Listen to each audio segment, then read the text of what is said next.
Hi, I'm Matt Lewis. And I'm Renato Poliafito, and we're the co-owners of Baked, a bakery in Red Hook, Brooklyn.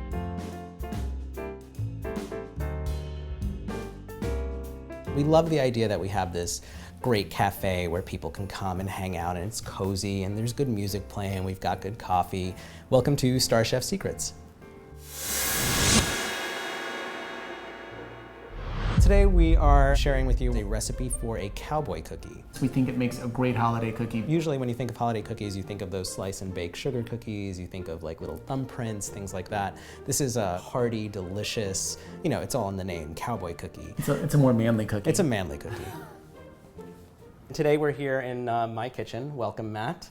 This is my all-time favorite cookie. It's almost like a chocolate chip cookie, but it has oats, espresso powder, and pretzels, which actually makes a kind of salty-sweet combination. We're big fans of the salty-sweet combo.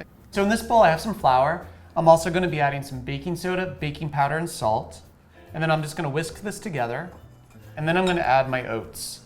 What kind of oats are those? These are just basic rolled oats. You can find these in any grocery store. They don't need to be toasted. In fact, they should be uncooked. It gives it that cookie, that really chewy texture. So go ahead and set the dry ingredients aside, and Nada's gonna go ahead and make the rest of our cookie. What I'm gonna do here is I'm actually gonna mix my wet ingredients together. So I have a KitchenAid mixer here, and I have some cool but not cold butter. Basically butter that's been out of the fridge for about 15 minutes. If you just use room temperature butter, your cookies will actually kind of create a big mess when you start mixing it together. My grandmother's house, by the way, is like 102 degrees at room temperature, so it's not the same as my house, which is like 60 degrees room temperature. It means a lot of things to a lot of people. Exactly. And as I'm mixing that, I'll add my sugar, just regular white sugar,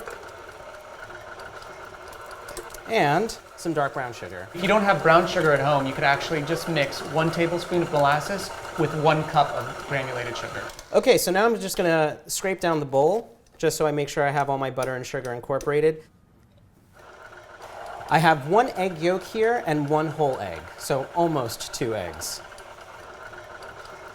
So here I'm gonna add a teaspoon of vanilla extract. This is our secret ingredient, instant espresso powder. Now this is different than ground espresso, right? If you use like ground coffee beans or ground espresso beans and try to put them in this recipe, you're gonna get a really gritty cookie. You'll get a muddy mess, I think. A muddy mess. What I'm gonna do here is I'm adding a 1/4 cup of hot water to the espresso powder.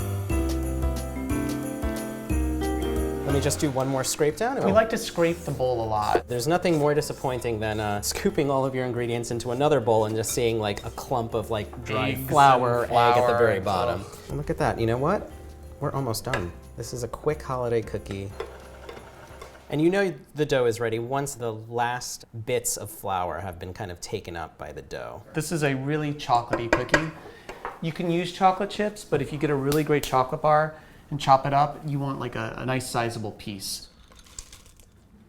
So scrape from the outside and pull into the center, so there's no dough without any chocolate chunks in it. That would be a tragedy, That actually. would be, there's no point in making this cookie otherwise. Our last ingredient is pretzels. Our most important ingredient, I think. Probably our most important. You don't want to break them up too finely because you want those chunks to be in there. The saltier the better. I'm gonna add 2/3 of the pretzels to the mixture. Reserve the rest of these to actually apply at the top of the cookie before we bake them. And I could just actually grab a spoon and eat this like this, but we won't do that. It's one of those kind of holiday parties. It's one of those holiday party for one.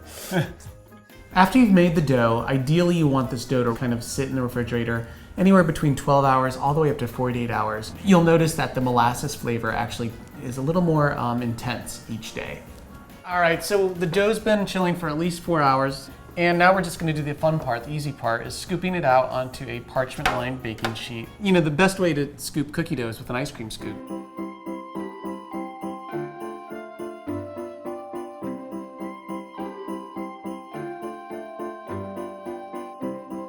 And then you're gonna put these in the oven and bake them at 350 degrees for about 11 to 13 minutes. Let's say 12. Let's say 12, it's just perfect in the middle number.